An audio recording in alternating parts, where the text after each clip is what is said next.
The story takes place in 1978, back when America was changing fast, but also feeling more chaotic and unstable than ever.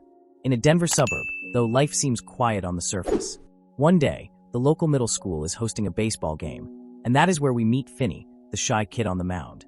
He is facing Bruce, the school's star player, and this pitch could decide everything. Finney is under pressure, and so is Bruce, while Finney's little sister Gwen cheers him on from the stands. But Finney keeps getting distracted, because he cannot stop looking at the girl he likes sitting in the crowd. If he can somehow shut Bruce down here, he might finally get a little respect at school, and maybe even a shot with his crush. But life is not that kind to him. Finney throws a terrible pitch, Bruce crushes it, and the moment belongs to the other guy. Still, Bruce turns out to be a decent kid, and after the game, he makes sure to compliment Finney and encourage him. That kindness does not last long for Bruce, though, because once he walks home through the neighborhood, everyone is cheering for him. The girls are whispering about him, and for a moment it looks like the whole world is shining on him. Then a black van rolls up on an empty street, and everything changes in an instant. Bruce disappears, and he is not the first kid in town to vanish. The adults are terrified, but because no bodies have been found, there is still a fragile thread of hope. Flyers go up everywhere, families keep searching, and the town slowly gets swallowed by fear. They soon come across a fight between Robin and the school bully Moose. Robin easily knocks Moose down and keeps pounding him, which gets the other kids cheering. After class, he notices some bullies watching him, so he rushes into the restroom. Luckily, Robin walks in and starts talking about beating up Moose, which scares the others. Before leaving, Robin warns them to stay away from Finney. Once they are gone, Robin tells his friend he needs to stand up for himself. Finney asks why Robin even fought Moose, and Robin says he wanted to make a stronger point. Then he asks Finney for help with math, saying their teacher talks too fast, and Finney agrees. Meanwhile, Gwen gets called to the principal's office, where detectives Wright and Miller question her. They ask about what she told Bruce's sister, and Gwen admits she dreamed Bruce was taken by a man with black balloons. Wright reveals that black balloons were found at the scene where Bruce and another boy were taken. Those details were never made public, so they want to know how she knew. Wright becomes convinced Gwen is hiding something, and she finally admits her dreams sometimes turn out right. After school, Gwen leaves her brother at a friend's house. That night, Finney finds Terrence passed out and quietly cleans up after him. Later, he eats ice cream and watches scary movies until he falls asleep. The next morning, Finney wakes up to Gwen screaming as their father beats her with a belt, blaming her for police questioning him at work. Gwen insists none of it is her fault and threatens to smash his liquor bottle if he hits her again. Terrence warns that if she does, he will hit her even harder. Meanwhile, Robin heads into a store and spots a man stepping out of a black van. That night, news spreads that Robin has disappeared, and Finney loses the one friend who actually had his back. The bullies come right back, and this time Finney has no protection at all. They beat him down hard, and he cannot fight them off. Gwen sees her brother getting attacked, grabs a brick, and charges in like a little storm of rage. She gets wrecked for it, but she also sends one clear message: they picked the wrong family to mess with. Later, after Finney goes back to class battered and humiliated, he gets assigned a group project and ends up isolated again. That is when something unexpected happens. The girl he has been secretly staring at finally walks over and teams up with him. Her name is Donna, and Finney is so stunned he almost forgets how to breathe. She cuts through the awkwardness by telling him Gwen was pretty brave earlier, and suddenly the day feels a little less hopeless. After school, Gwen teases Finney about getting close to his crush, and the two siblings split apart again at the usual crossroads. Gwen heads off for her sleepover, and Finney walks home alone.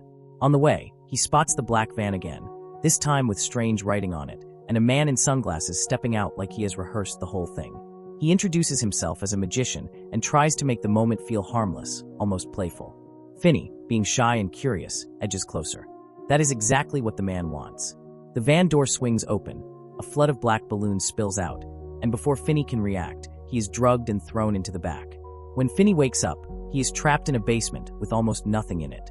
There is a mattress, a toilet, a locked skylight, some rolled-up padding, and an old black phone hanging on the wall with its cord cut off.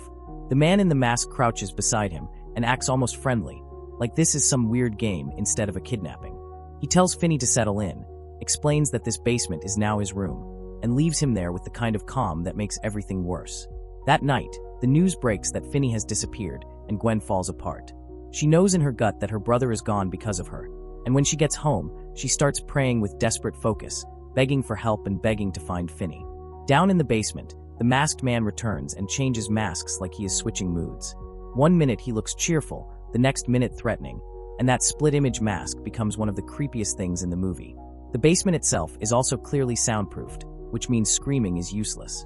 Finney can shout all he wants, and nobody upstairs is going to hear a thing. Then, out of nowhere, the dead phone starts ringing. Finney picks it up, and on the other end is Bruce. He tells Finney that there is a loose patch of dirt under part of the basement floor, and that he once tried digging there himself. So Finney starts digging with everything he has. He cannot realistically tunnel all the way out of the house, but he does carve out a deep pit, and once he covers it with padding, it becomes a hidden trap for later.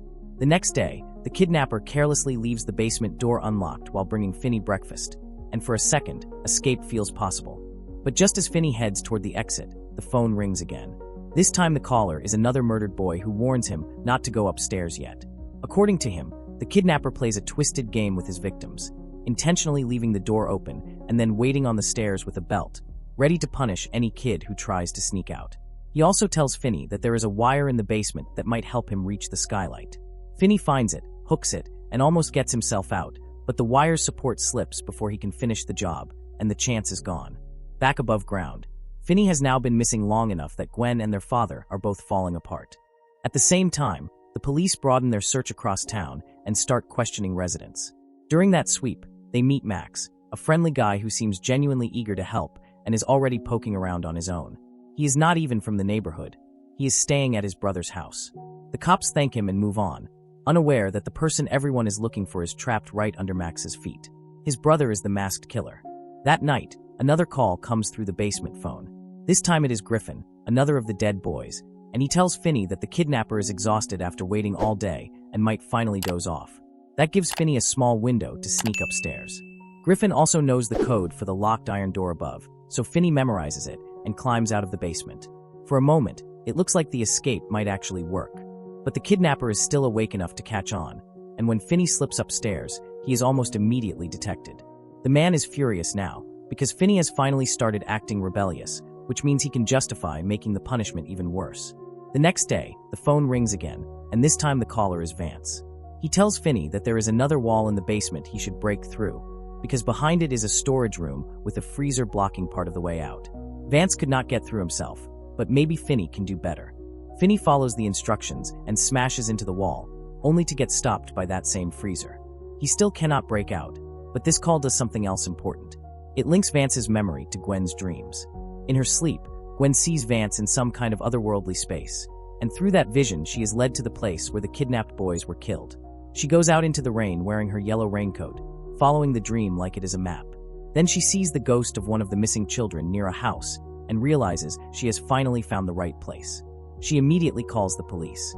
Back in the basement, the phone rings one more time, and this time it is Robin. Robin refuses to let him stay there mentally, though. He pushes Finney to stop giving up and to face the killer head-on.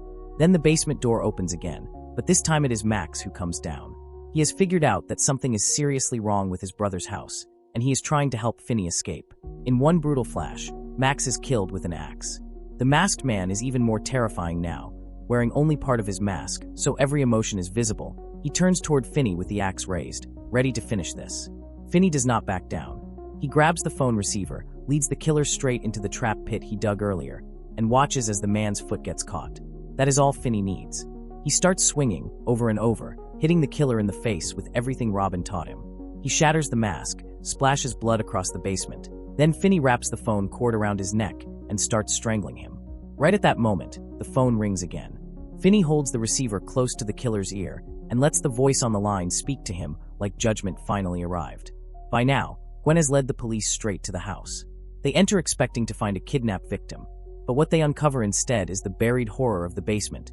Gwen is shattered when she sees what this house really contained, and she cries all over again, convinced Finney might be dead too. Then, Finney finally emerges from the house alive. He survived, and he did it with the help of the 5 boys who were already gone. The grabber is dead. At the end of the story, Finney returns to school changed forever. He is no longer the kid everybody can push around. He is the boy who escaped a monster, outsmarted him, and killed him with a phone cord and pure willpower. Nobody is bullying him anymore, because now everyone knows exactly what he is capable of. The final eerie note is that the black phone still feels alive somehow, like the story has not completely let go of him. And with one last mysterious voice calling himself a friend, the movie leaves you with that same chilling feeling it built from the very beginning. If this creepy ride kept you locked in, subscribe, like, and comment for more movie recaps like this.